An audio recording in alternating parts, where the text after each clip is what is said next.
Bienvenidos, viajeros del tiempo y del mito, a El Manuscrito Eterno. ¿Te has preguntado alguna vez cómo un pueblo nómada, surgido de las vastas estepas de Asia Central, pudo desafiar a los herederos de Alejandro Magno y convertirse en el único rival verdadero que Roma jamás conoció en Oriente?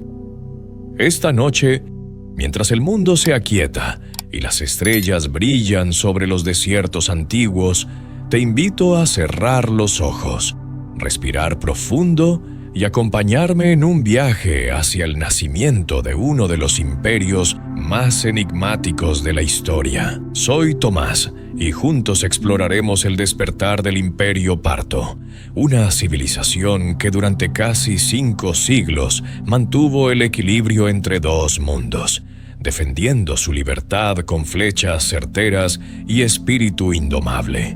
Prepárate para descubrir cómo la determinación de un solo hombre, Arsaces, encendió la llama de un imperio que cambiaría el curso de la historia. Este relato es para ti, para que encuentres serenidad mientras viajas a través de los siglos, hacia tierras donde el destino de naciones se forjó bajo el sol implacable de Persia. Corrían los días finales del siglo III a.C., cuando el mundo conocido se encontraba dividido entre los sucesores de Alejandro Magno, aquellos generales ambiciosos que habían fragmentado su vasto imperio en reinos helénicos. Entre ellos, el imperio Seleucida se extendía desde el Mediterráneo hasta las fronteras de la India, gobernando sobre pueblos diversos con puño de hierro y cultura griega. Pero en las tierras del noreste de este coloso, en la región conocida como Partia, las tribus nómadas que habitaban aquellas estepas áridas nunca habían olvidado su herencia, su lengua, ni sus tradiciones ancestrales. Estos Parni, como eran llamados, descendían de las tribus escitas que vagaban por las inmensidades de Asia Central, maestros en el arte de la equitación y el arco, viviendo en armonía con los ritmos de la naturaleza y los movimientos de sus rebaños. Para ellos, la dominación seleucida era una cadena que oprimía su espíritu libre, una imposición extranjera que chocaba con su identidad más profunda. Fue en el año 247 a.C. cuando un guerrero de nombre Arsaces, cuyo verdadero origen se pierde entre la niebla del tiempo y la leyenda, decidió que había llegado el momento de romper esas cadenas. Arsaces no era un rey nacido en palacios de mármol, ni un noble criado entre los lujos de la civilización helénica. Era un líder tribal, forjado en las duras condiciones de la estepa, conocedor de cada colina y cada valle de su tierra natal. Junto a su hermano Tirídates, Arsaces observó cómo el imperio Seleucida, bajo el gobierno de Antíoco II Teos, se debilitaba por conflictos internos y guerras lejanas en el oeste. La oportunidad que tanto había esperado finalmente se presentaba ante sus ojos, como un amanecer prometedor después de una larga noche de opresión. Con la determinación de quien sabe que el destino de su pueblo pende de un hilo, Arsaces reunió a los guerreros Parni y a otras tribus aliadas, forjando una coalición que compartiría un sueño común: la libertad. La rebelión no fue un estallido repentino de violencia, sino un movimiento calculado, ejecutado con la paciencia de quien conoce el terreno y espera el momento preciso para actuar. Arsaces y sus jinetes atacaron las guarniciones seleucidas en Partia, aprovechando su conocimiento superior del territorio y la movilidad incomparable que les otorgaban sus caballos. Las fuerzas seleucidas, acostumbradas a la guerra de falanges y al combate convencional, se encontraron desconcertadas ante la táctica de estos guerreros nómadas que aparecían como el viento, disparaban sus flechas con precisión mortal y desaparecían antes de que pudiera organizarse una respuesta efectiva. Ciudad tras ciudad, fortaleza tras fortaleza, el control seleucida sobre Partia comenzó a desmoronarse como arena entre los dedos. Arsaces no solo conquistaba territorios, estaba liberando a su pueblo, devolviéndoles la dignidad que les había sido arrebatada por décadas de dominación extranjera.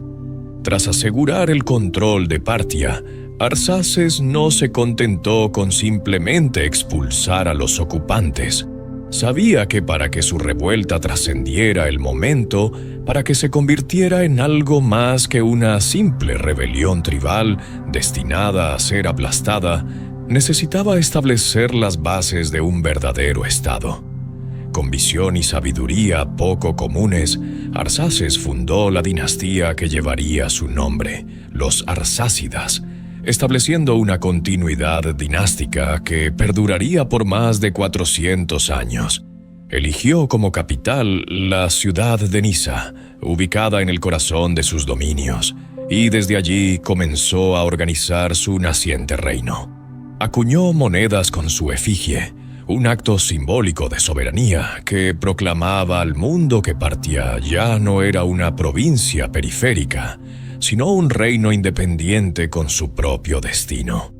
Estas primeras monedas arsácidas, simples pero poderosas en su mensaje, circularon por los mercados y caravansares, llevando la noticia de que un nuevo poder había surgido en Oriente. Pero Arsaces comprendía que la verdadera fortaleza de su imperio no residiría únicamente en la fuerza de las armas, sino en la lealtad y cohesión de su pueblo.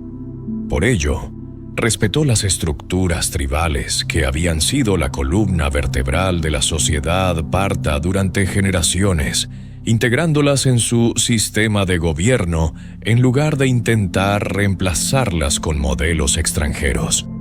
Los jefes de los grandes clanes conservaron su autonomía y poder local, convirtiéndose en la aristocracia del nuevo reino, una nobleza ecuestre que gobernaría sus propios territorios mientras reconocía la autoridad suprema del rey arsácida.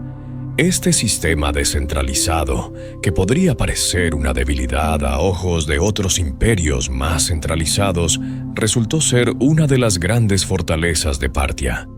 Permitía flexibilidad, adaptación rápida a las circunstancias cambiantes y, sobre todo, mantenía vivo el espíritu de independencia que había motivado la rebelión original. A medida que los años avanzaban y el reino de Arsaces se consolidaba, los seleucidas intentaron en varias ocasiones recuperar el control de Partia, pero cada expedición militar terminaba en fracaso o en costosos empates que debilitaban aún más su ya tambaleante imperio.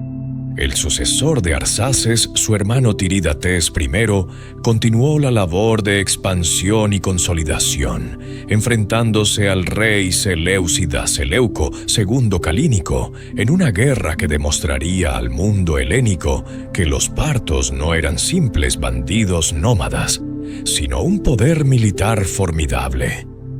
Las victorias partas resonaron como truenos por todo Oriente, y las leyendas sobre sus arqueros montados, capaces de disparar con precisión mortal mientras galopaban a toda velocidad, comenzaron a circular entre soldados y comerciantes. Estos guerreros habían aprendido a combinar la tradición nómada de sus ancestros con tácticas más sofisticadas, creando un estilo de guerra único que confundiría a sus enemigos durante siglos. Pero, más allá de las batallas y las conquistas, el verdadero legado de Arsaces fue haber plantado la semilla de una identidad nacional parta que trascendería las divisiones tribales. Bajo su liderazgo, pueblos diversos que habían vivido fragmentados en las estepas encontraron un propósito común, una causa que los unía más allá de sus diferencias locales. Arsaces se convirtió en un símbolo, no solo de resistencia contra la opresión extranjera, sino de la posibilidad de que un pueblo, por humilde que fuera su origen, pudiera forjar su propio destino y desafiar a los imperios más poderosos de su tiempo. Los partos comenzaron a verse a sí mismos no como súbditos de reinos lejanos, sino como herederos de las glorias del antiguo imperio persa aqueménida, como los verdaderos guardianes de las tradiciones de Oriente frente a la influencia helenística. Esta conexión con el pasado persa no fue accidental ni superficial. Arsaces y sus sucesores se presentaron conscientemente como los restauradores de la grandeza persa, adoptando títulos y símbolos que evocaban la memoria de Ciro el Grande y Darío I. En sus monedas y monumentos, los reyes arsácidas se mostraban como filohelenos, amigos de la cultura griega, pero también como filárquicos, amigos de los antiguos imperios, creando un sincretismo cultural único que combinaba elementos helénicos con tradiciones iranias. Este equilibrio delicado entre dos mundos, esta capacidad de absorber influencias externas sin perder su esencia, se convertiría en una característica definitoria del imperio parto. A diferencia de otros conquistadores que imponían su cultura a sangre y fuego, los partos permitieron que las diversas culturas bajo su dominio florecieran, siempre que reconocieran la autoridad central del rey arsácida. Mientras el sol se oculta sobre las antiguas murallas de Nisa y las sombras se alargan sobre las estepas infinitas, podemos imaginar a Arsaces contemplando el horizonte, sabiendo que había logrado lo imposible. Había transformado una colección de tribus nómadas en un reino organizado. Había desafiado con éxito a uno de los imperios más poderosos de su época y había sentado las bases para que Partia se convirtiera en un actor principal en el escenario mundial durante los próximos siglos. Su nombre sería recordado no solo como el de un conquistador, sino como el de un libertador, el fundador de una dinastía que enfrentaría a Roma en igualdad de condiciones y controlaría las rutas comerciales más importantes entre Oriente y Occidente. La historia del Imperio Parto apenas comenzaba, pero en ese primer capítulo, en ese despertar inicial bajo el liderazgo de Arsaces, ya se perfilaban los rasgos que definirían a esta civilización extraordinaria: valentía, adaptabilidad, respeto por la tradición y una determinación inquebrantable de mantener su independencia. Ahora, mientras esta primera parte de nuestro viaje llega a su pausa natural, te invito a respirar profundo y permitir que estas imágenes del pasado se asienten en tu mente como el polvo dorado del desierto después de una tormenta. Hemos presenciado el nacimiento de un imperio, el momento preciso en que un guerrero decidió que su pueblo merecía algo mejor que la servidumbre. En los próximos capítulos de esta historia, veremos cómo ese pequeño reino fundado por Arsaces crecería hasta convertirse en el único rival digno de Roma, cómo sus jineros humillarían a las legiones más poderosas del mundo conocido y cómo su cultura florecería en el cruce de caminos entre civilizaciones. Pero por ahora, descansa con el conocimiento de que has sido testigo del despertar de algo extraordinario, del momento en que las cadenas se rompieron y un nuevo amanecer iluminó las tierras de Partia. Continuamos nuestro viaje a través del tiempo, viajeros del misterio y la historia. Has recorrido conmigo el nacimiento de Partia. Has visto cómo Arsaces encendió la llama de un imperio que desafió a los herederos de Alejandro. Ahora, respira profundo y prepárate para presenciar uno de los enfrentamientos más épicos de la antigüedad, el momento en que dos mundos colisionaron bajo el sol abrasador del desierto. Esta noche exploraremos cómo las águilas de Roma, símbolos de poder invencible, encontraron su humillación más devastadora frente a los arqueros montados de Partia. Acomódate, cierra los ojos si lo deseas, y déjate llevar por esta historia de ambición, estrategia y destino, donde aprenderás que incluso los imperios más poderosos pueden caer cuando subestiman a sus adversarios.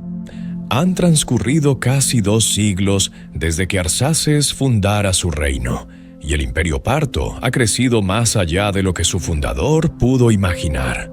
Bajo el reinado de Mitrídates I, el Grande, y sus sucesores, Partia se expandió hacia el oeste, conquistando Mesopotamia y estableciendo su dominio sobre las rutas comerciales que conectaban el Mediterráneo con Asia Central. Los partos ya no eran simples guerreros nómadas, se habían convertido en señores de ciudades prósperas, controladores de las caravanas que transportaban seda, especias y tesoros desde China hasta el mundo helénico.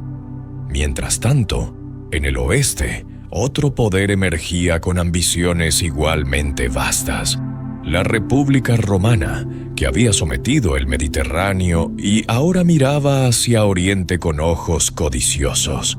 Era inevitable que estos dos titanes, Roma y Partia, eventualmente se encontraran en el campo de batalla, y cuando lo hicieron, el resultado cambiaría el curso de la historia.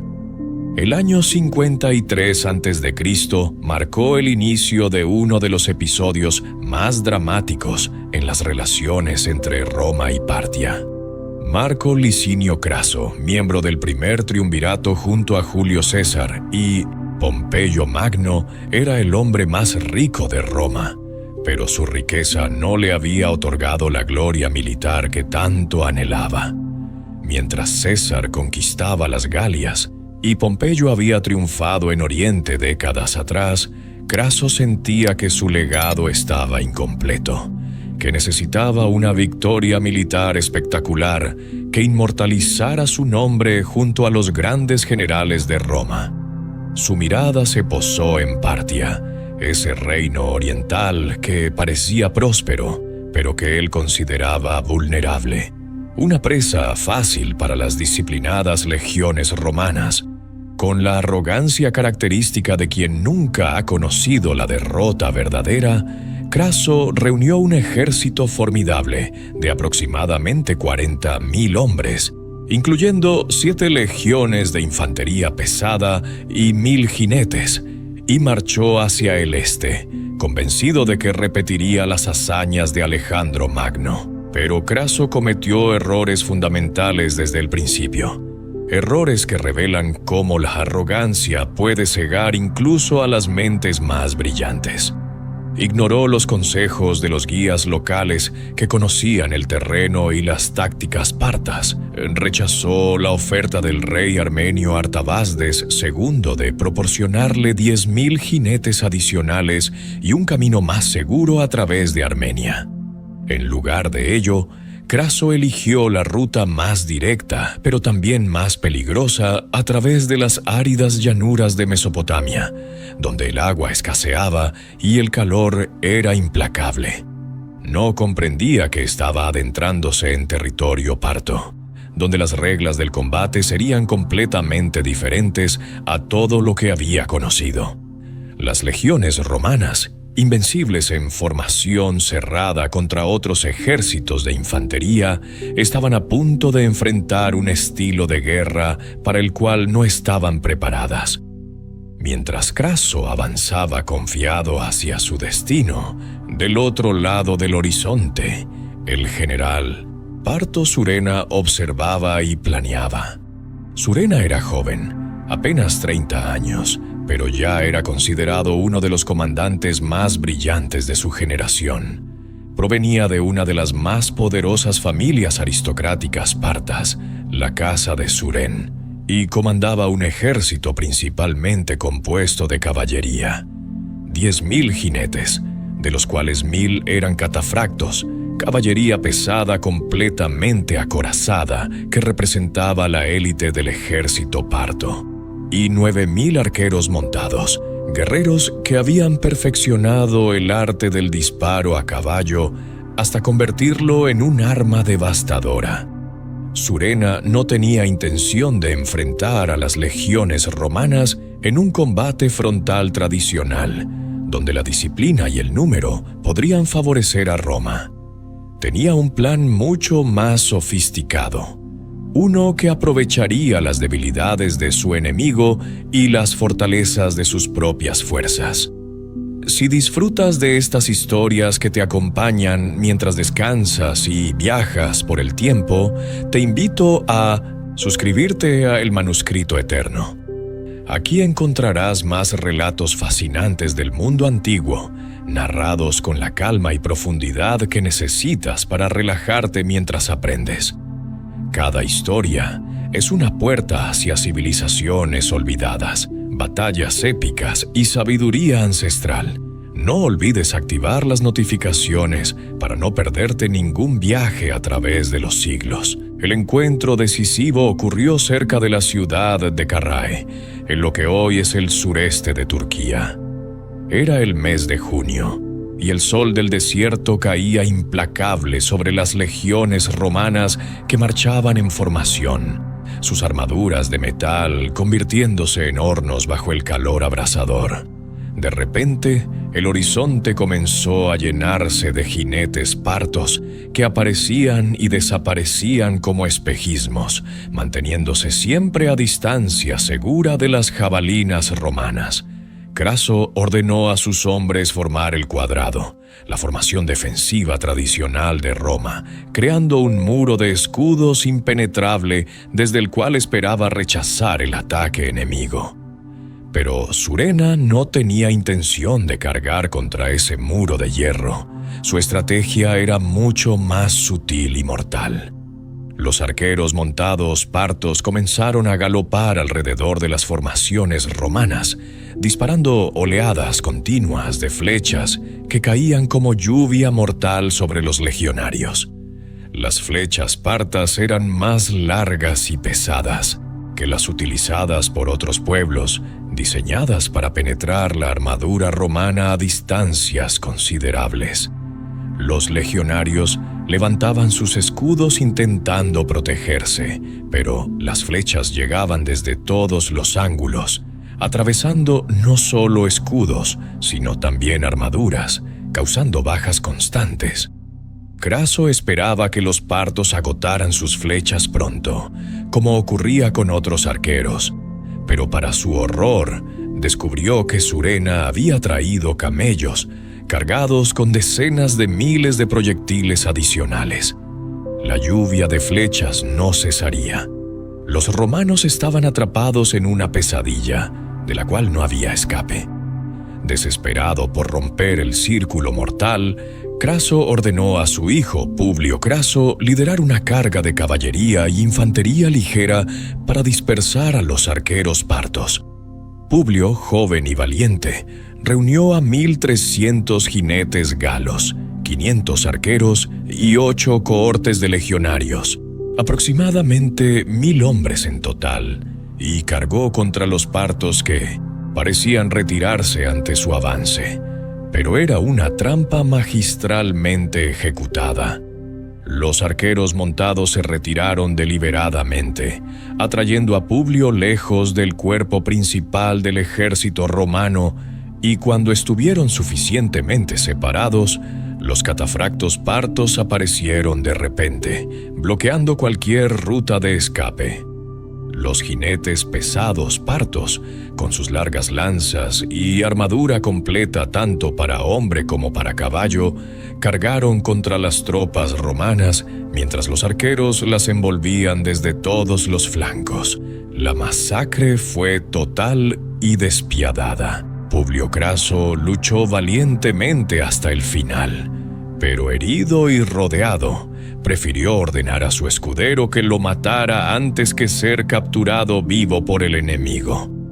Los partos decapitaron su cuerpo y clavaron su cabeza en una lanza, llevándola de regreso al campo de batalla principal para mostrarla a Marco Licinio Craso.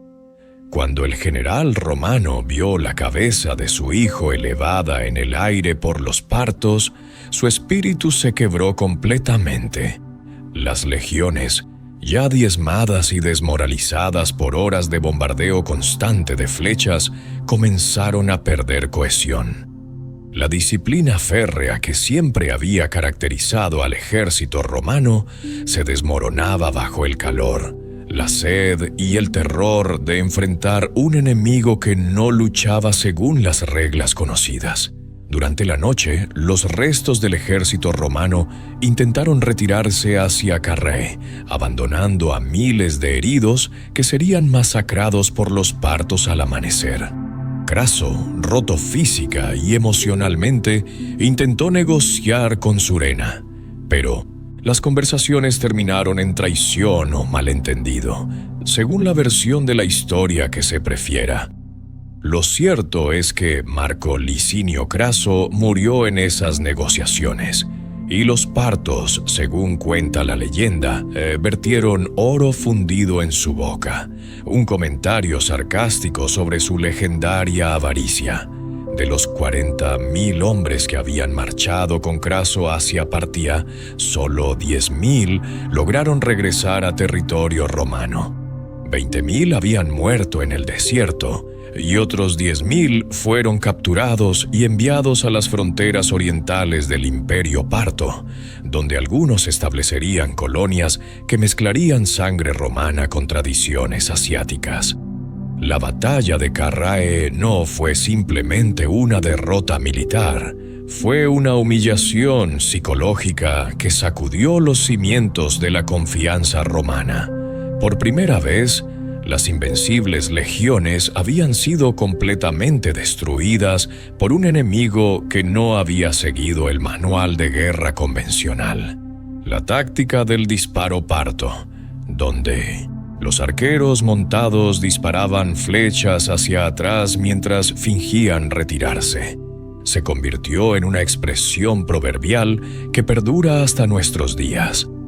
Los partos habían demostrado que su estilo de guerra nómada, combinado con disciplina y planificación estratégica, podía derrotar incluso a la máquina militar más temible del mundo antiguo. Las águilas romanas perdidas en Carrae se convirtieron en símbolos de vergüenza nacional, y su recuperación se convertiría en obsesión para futuros emperadores. Mientras la noche se extiende sobre las arenas de Mesopotamia y los ecos de aquella batalla milenaria se desvanecen en el silencio, podemos reflexionar sobre las lecciones profundas de este encuentro entre imperios. Craso había subestimado a su enemigo, había confiado ciegamente en la superioridad de las tácticas romanas tradicionales sin adaptarse al terreno ni al adversario que enfrentaba.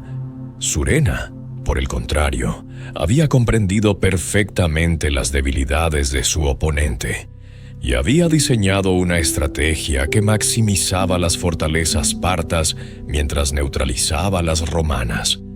Esta batalla no solo estableció a Partia como el único poder capaz de resistir a Roma en igualdad de condiciones, sino que también definió la frontera entre estos dos imperios durante los siguientes siglos. El Éufrates se convertiría en la línea que ninguno de los dos podría cruzar permanentemente, un río que separaba dos mundos, dos visiones de civilización que coexistirían en tensión perpetua.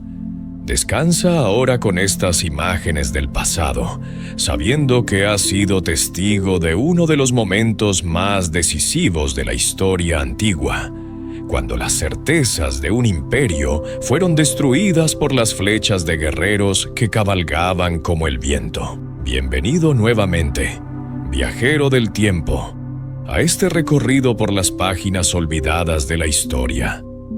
Has presenciado el nacimiento de Partia y has caminado junto a las legiones romanas en su encuentro más humillante. Ahora, mientras la noche envuelve el mundo moderno con su manto de estrellas, te invito a adentrarte en el corazón mismo del Imperio Parto. No en sus campos de batalla, sino en sus bazares llenos de especias. En sus palacios donde nobles clanes decidían el destino de naciones. En las rutas polvorientas donde caravanas cargadas de tesoros conectaban mundos distantes.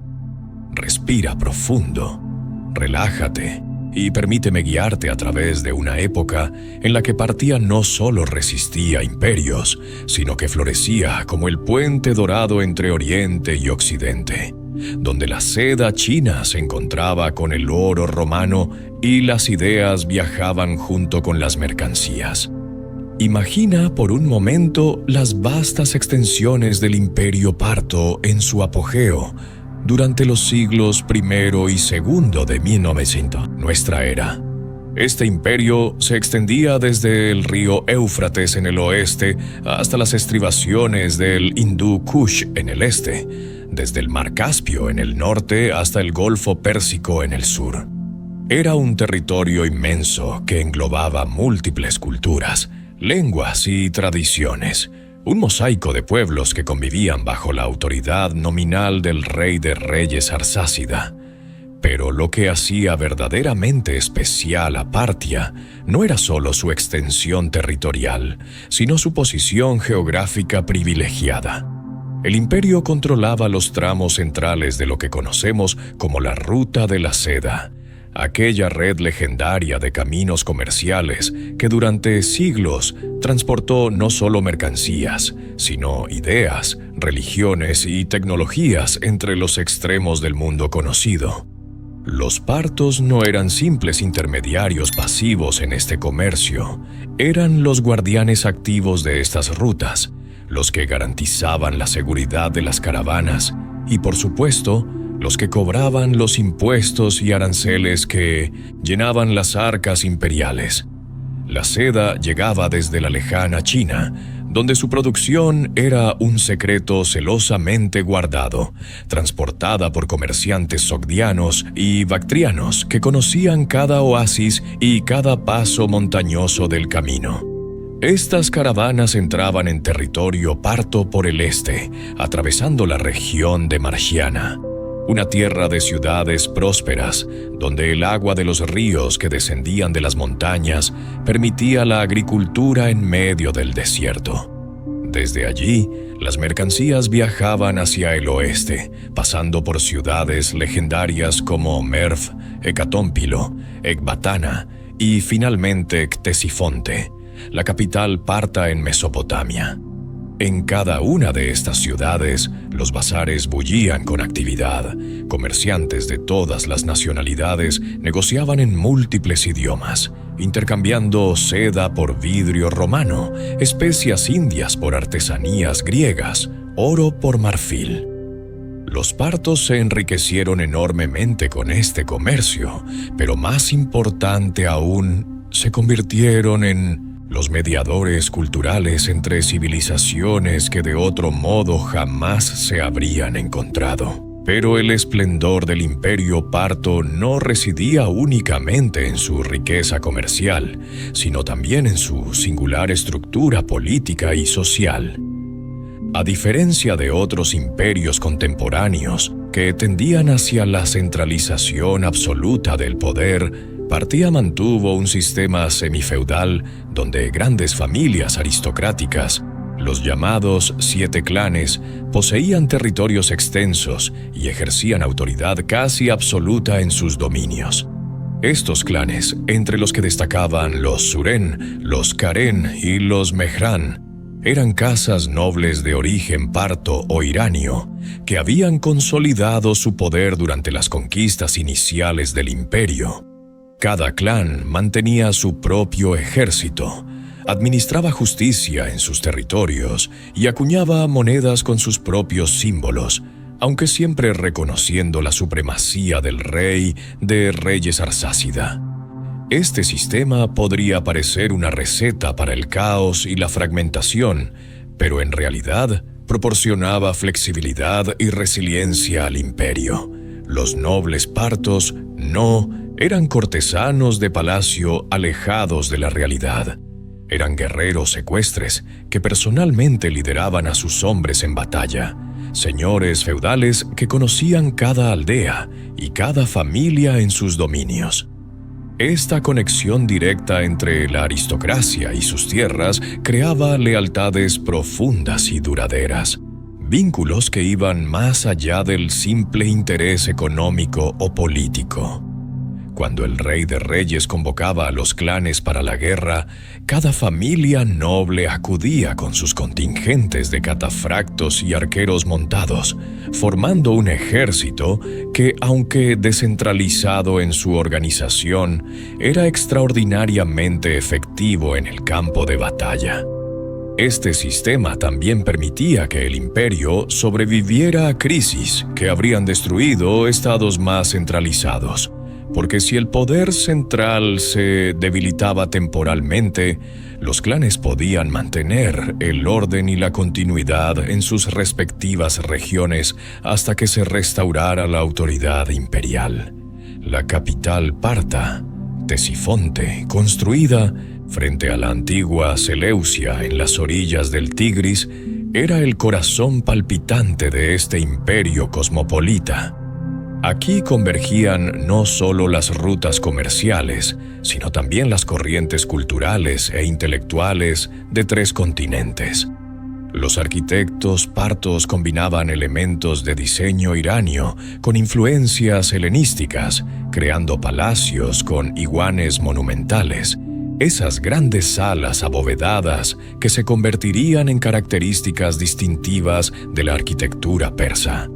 En los jardines palaciegos, filósofos griegos debatían con sabios zoroástricos, mientras en los mercados cercanos, mercaderes judíos negociaban con comerciantes indios. El arameo servía como lingua franca administrativa, pero en las calles se escuchaban docenas de idiomas diferentes.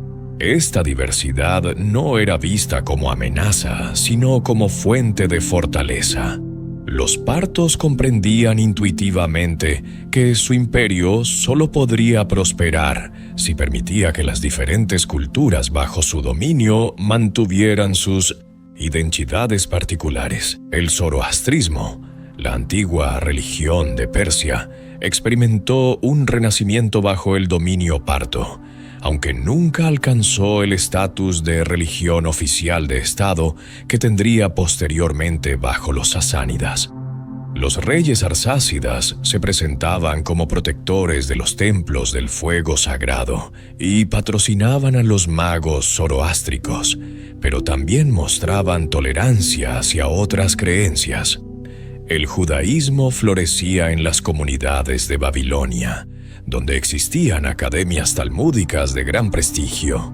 El budismo llegaba desde el este, trayendo consigo nuevas formas artísticas y filosóficas. El cristianismo primitivo comenzaba a establecer comunidades en las ciudades mesopotámicas. Esta coexistencia religiosa relativamente pacífica contrastaba marcadamente con la intolerancia que caracterizaba a muchos otros imperios de la época y permitía que Partia se convirtiera en un crisol donde diferentes tradiciones espirituales se encontraban y se influenciaban mutuamente. Pero junto a esta vida cultural floreciente, el imperio debía mantener constante vigilancia militar. Las fronteras partas nunca estaban verdaderamente seguras. En el oeste, Roma seguía siendo una amenaza perpetua, lanzando ocasionalmente expediciones de castigo que pretendían vengar Carrae o simplemente extender la influencia romana en Mesopotamia.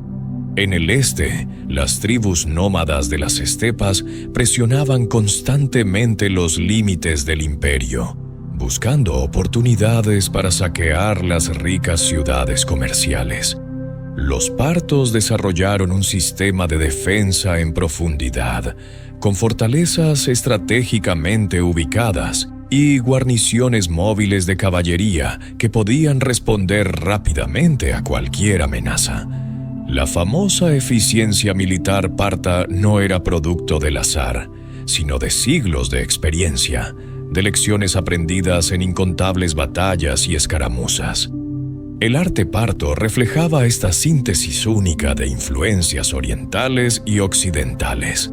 Las esculturas combinaban el L'Occidentoni, naturalismo helenístico, con la frontalidad hierática del arte iranio, creando un estilo distintivo que influiría profundamente en el arte sasánida posterior y eventualmente en el arte bizantino e islámico. Los tejidos partos, famosos por su calidad y sus diseños intrincados, eran codiciados en todo el mundo conocido. Los orfebres partos creaban joyas de extraordinaria belleza, combinando técnicas de granulado griego con motivos decorativos persas. En la literatura, aunque pocos textos partos han sobrevivido, sabemos que existía una tradición de épica oral que preservaba las hazañas de héroes y reyes, historias que posteriormente serían recogidas en el Shahnameh persa, el gran libro épico de los reyes. La moneda parta circulaba por todo el imperio y más allá, llevando la imagen del rey de reyes a los mercados más remotos. Estas monedas son hoy ventanas fascinantes hacia el pasado. En ellas podemos ver cómo los reyes arsácidas se representaban a sí mismos, a veces con túnicas y coronas iranias, otras veces con diademas helenísticas, siempre buscando ese equilibrio delicado entre las diferentes tradiciones de sus súbditos. Las inscripciones en las monedas utilizaban tanto el griego como el arameo, reflejando el bilingüismo oficial del Estado. Estas pequeñas piezas de metal no eran solo instrumentos económicos, eran declaraciones políticas, afirmaciones de legitimidad y continuidad dinástica. Mientras las sombras de la noche se alargan y el silencio se profundiza, podemos reflexionar sobre lo que hemos descubierto en este capítulo de nuestra historia. El imperio parto no fue simplemente un poder militar que desafió a Roma, fue una civilización compleja y sofisticada que durante siglos mantuvo unido un vasto territorio multicultural, que facilitó el intercambio entre Oriente y Occidente, que desarrolló un sistema político único capaz de equilibrar la autoridad central con la autonomía local. En sus bazares se forjaron fortunas, en sus palacios se tomaron decisiones que afectaron a millones de personas. En sus rutas comerciales viajaron no solo mercancías, sino ideas que transformarían el mundo. Descansa ahora con estas imágenes de esplendor, sabiendo que pronto llegaremos al capítulo final de esta historia, donde veremos cómo incluso los imperios más brillantes eventualmente encuentran su ocaso. Llegamos al capítulo final de nuestro viaje a través del Imperio Parto, viajeros del misterio y del tiempo. Has presenciado su nacimiento bajo las estrellas de las estepas, has caminado junto a sus arqueros en Carrae y has recorrido sus bazares llenos de seda y especias. Ahora, mientras la noche alcanza su momento más profundo y el silencio envuelve el mundo, te invito a acompañarme en este último tramo del camino, donde exploraremos cómo incluso los imperios más resilientes eventualmente encuentran su ocaso. Respira profundo, cierra los ojos si lo deseas y permíteme guiarte a través de esta historia de transformación y legado, donde verás que el final de una era es también el comienzo de otra, y que las cenizas de los viejos imperios alimentan el nacimiento de nuevos sueños. Han transcurrido casi 5 siglos desde que Arsaces fundara su reino, desafiando a los Seleucidas.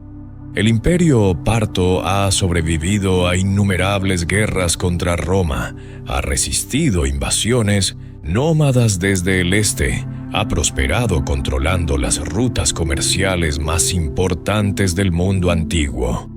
Pero para el siglo III de nuestra era, Las grietas que siempre habían existido en la estructura del imperio comenzaban a ensancharse peligrosamente. El sistema descentralizado que había sido fuente de fortaleza durante siglos, aquella autonomía de los grandes clanes aristocráticos que permitía flexibilidad y resiliencia, ahora se convertía en semilla de discordia y fragmentación. Los 7 clanes, acostumbrados a ejercer poder casi absoluto en sus dominios, cada vez mostraban menos lealtad al rey de reyes Arsácida y más inclinación a perseguir sus propios intereses particulares. Las guerras sucesorias se volvieron más frecuentes y más sangrientas. Cada vez que moría un rey, los nobles más poderosos respaldaban a diferentes candidatos al trono, sumiendo al imperio en guerras civiles que debilitaban su capacidad de defenderse contra amenazas externas. Roma, aunque había aprendido a respetar el poder militar parto después de Carrae, nunca había abandonado sus ambiciones en Oriente. Durante los siglos I y II, emperadores como Trajano, Marco Aurelio y Septimio Severo lanzaron campañas contra Partia, algunas más exitosas que otras.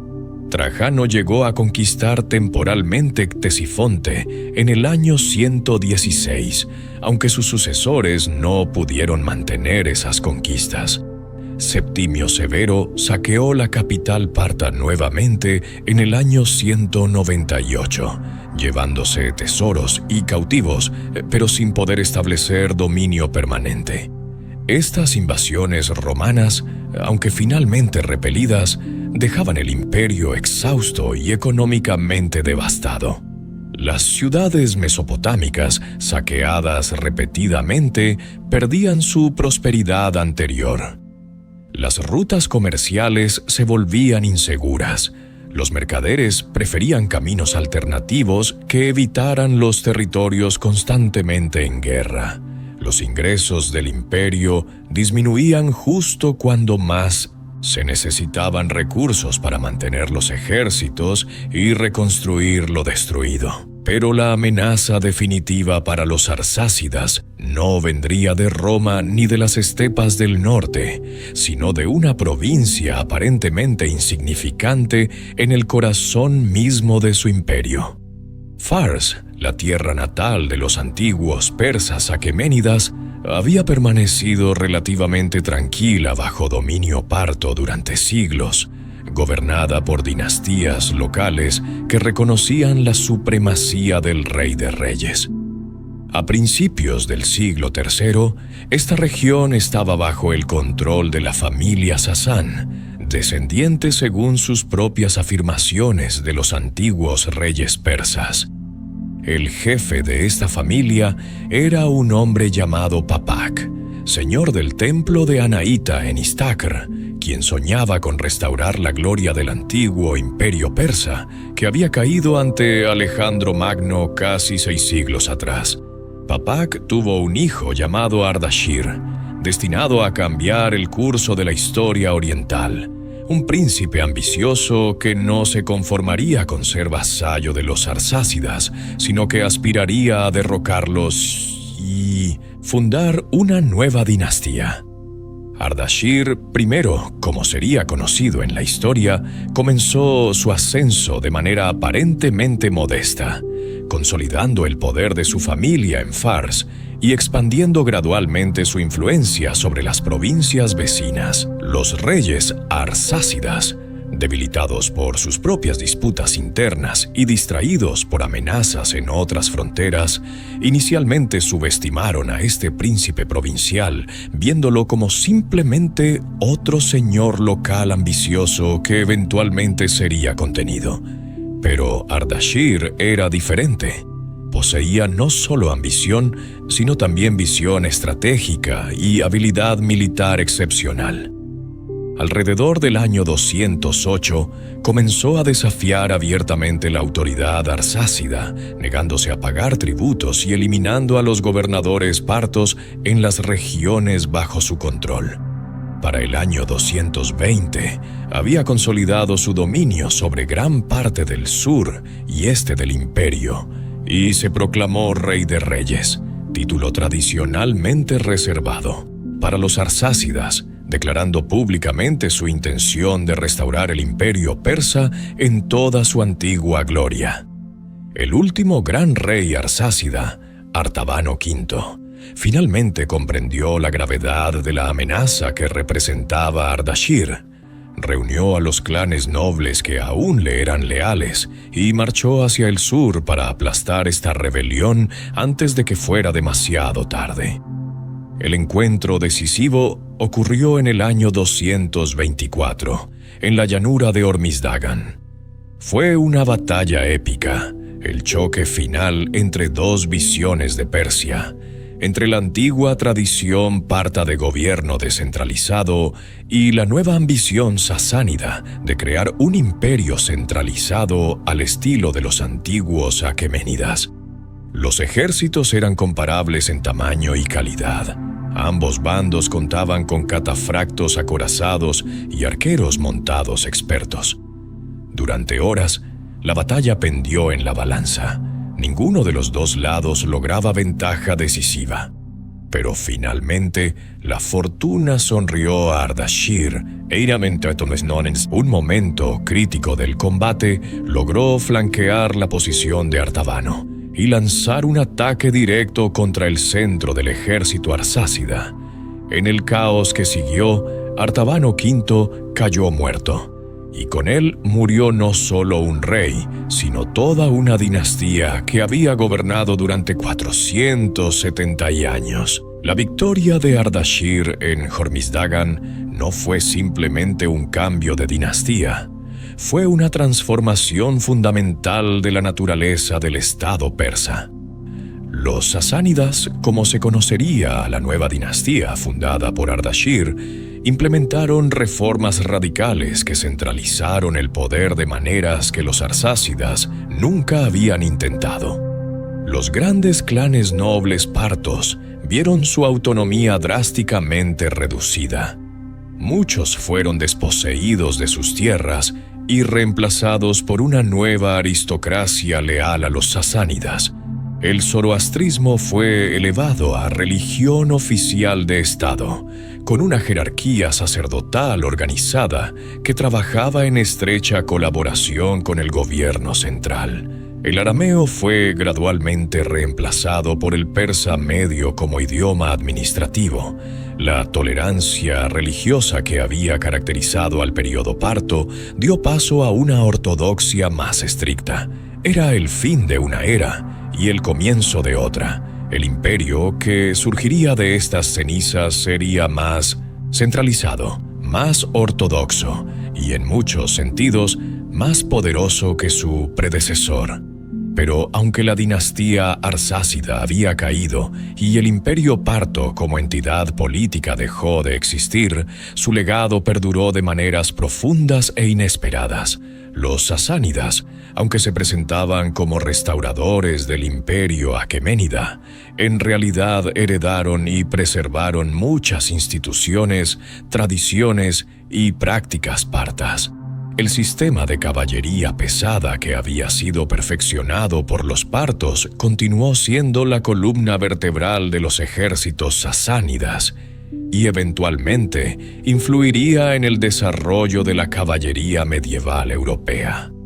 La táctica del disparo parto, aunque ya no se llamara así, siguió siendo estudiada y empleada por generaciones de guerreros. La red de rutas comerciales que los partos habían protegido y mantenido durante siglos continuó funcionando bajo administración sasánida, conectando Oriente y Occidente. Muchas de las ciudades que habían florecido bajo dominio parto siguieron siendo centros importantes de comercio y cultura. El espíritu de resistencia contra Roma que los partos habían encarnado también pasó a los sasánidas. Durante los siguientes siglos, el imperio sasánida continuaría siendo el gran rival de Roma y posteriormente de Bizancio, manteniendo vivo ese equilibrio de poder en Oriente que había comenzado con la victoria de Surena en Carrae. Los sasánidas enfrentarían a emperadores romanos en innumerables batallas, a veces victoriosos, otras derrotados, pero siempre manteniendo su independencia y su orgullo nacional. Podemos ver en esto la continuidad de un legado parto, aquella determinación de nunca someterse completamente a Occidente, de preservar la identidad oriental frente a la presión cultural y militar del Mediterráneo. Incluso en el arte y la literatura, el legado parto sobrevivió. Las técnicas artísticas desarrolladas durante el período parto, esa síntesis única de elementos helenísticos e iranios, continuaron evolucionando bajo los sasánidas e influirían posteriormente en el arte islámico. Las épicas orales, que los bardos partos habían recitado en palacios y campamentos militares, fueron eventualmente recopiladas y preservadas, formando parte del Gran Shahnameh, el libro de los reyes persas, escrito por Ferdowsi en el siglo XI. En estas páginas, héroes partos como Rustam viven eternamente, recordándonos que aunque los imperios caen, las historias y los valores que representan pueden perdurar por milenios. Mientras nuestra historia llega a su conclusión natural y las primeras luces del amanecer comienzan a iluminar el horizonte distante, reflexionemos juntos sobre lo que hemos presenciado en este viaje. El Imperio Parto fue mucho más que una nota al pie en la historia de Roma. Fue una civilización completa con su propio carácter distintivo, sus propias contribuciones a la historia humana. Durante casi 5 siglos, estos descendientes de guerreros nómadas mantuvieron un imperio que conectaba mundos, que resistía a presiones desde todas direcciones, que permitía la coexistencia de culturas diversas bajo un sistema político único. Vieron nacer dinastías y las vieron caer, presenciaron el ascenso y declive de emperadores romanos, facilitaron el flujo de ideas y mercancías entre civilizaciones que de otro modo jamás se habrían encontrado. Su legado vive en las páginas de historia, en las ruinas de ciudades antiguas, en las tácticas militares que influyeron en generaciones futuras, en las historias épicas que aún se cuentan. Descansa ahora, viajero del tiempo, con el conocimiento profundo de que has sido testigo de una historia completa, desde el despertar de un imperio hasta su transformación final. Has caminado junto a Arsaces en las estepas, has cabalgado con Surena en Carrae, has comerciado en los bazares de Ctesifonte y has presenciado la batalla final en Hormisdagán. Que estas imágenes del pasado te acompañen en tus sueños, recordándote que los imperios pueden caer, pero las lecciones de coraje, resiliencia y adaptación que nos enseñan perduran eternamente. Gracias por acompañarme en este viaje a través del Imperio Parto, ese rival digno de Roma que mantuvo encendida la llama de Oriente durante siglos. Hasta nuestro próximo encuentro en el manuscrito eterno, donde nuevas historias aguardan ser descubiertas.